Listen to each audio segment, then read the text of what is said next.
update ng bayan, maasahan anumang panahon. Magandang gabi po sa ating lahat. Narito ang update sa lagay ng panahon ngayong araw ng Lunes, March 25, 2024 at sa susunod na 24 na oras. Sa ngayon ay easterlies pa rin ang dominanteng weather system sa ating kapuluan kaya asahan pa rin ang maalinsangang panahon sa malaking bahagi ng ating bansa maliban sa Bicol Region, Eastern Visayas at Caraga, na posibleng makaranas ng mga kalat-kalat na pag-ulan at thunderstorms. Ngayong gabi sa Luzon, asahan ang maalinsangang panahon sa malaking bahagi ng rehiyon maliban na lamang sa mga isolated rains sa Southern Luzon partikular sa Bicol Region.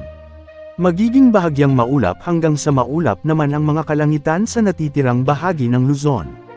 Sa bahagi ng Visayas, posible naman ang mga mahihina hanggang sa minsan ay malalakas na pag-ulan ngayong gabi lalo na sa bahagi ng Northern Samar, Eastern Samar, Biliran, Leyte, Southern Leyte, Bohol at Cebu.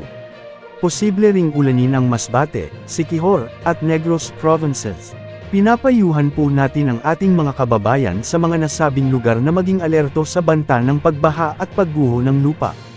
Sa Mindanao ngayong gabi ay may mga chance din ng pag-ulan ngayon lalo na sa Caraga, Agusan del Norte, Agusan del Sur, Surigao del Sur, Surigao del Norte at Dinagat Islands.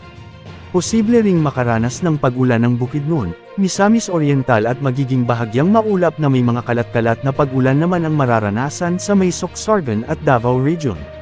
Sa natitirang bahagi ng Mindanao ay mababa naman ang chance ng pag-ulan maliban sa mga isolated rains sa ilang probinsya. Sa Metro Manila ay mababa naman ang chance ng pag-ulan ngayon maliban na lang sa mga isolated rains sa ilang mga syudad sa rehiyon. Samantala, sa mga nagtatanong, bakit daw maulap at maulan sa malaking bahagi ng Visayas at Mindanao ngayong gabi? Ito ay dahil sa isang tropical wave. Ang tropical wave ay hindi ginagamit ng Pag-asa na terminolohiya sa kanilang ahensya pero ito ay isang kumpol ng mga kolapa na parang low pressure area ngunit hindi naman lumalakas bilang bagyo. Saan mga lugar at hanggang kailan pa makakaapekto ito? Makakaapekto ang tropical wave na ito hanggang sa mga susunod na araw halos sa buong bansa. Makakatulong ang dalang ulan nito sa mga lugar na matagal nang naghihintay ng tubig ulan at para mabawasan ang nadaramang alinsangan.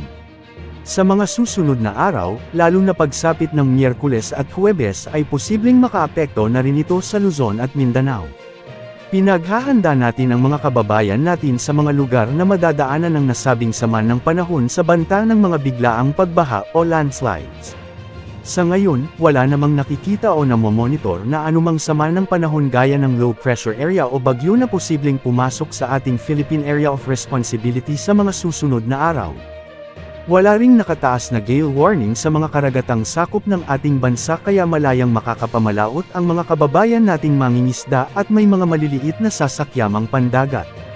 Bukas araw ng Martes, posible namang pumalo sa 42 degrees Celsius ang maitatalang heat index sa may Aborlan, Palawan at Puerto Princesa City at posible namang umabot sa 41 degrees Celsius ang maitatalang heat index sa may Cotabato City, Masbate City, Bacnotan, La Union, at Dagupan City, Pangasinan.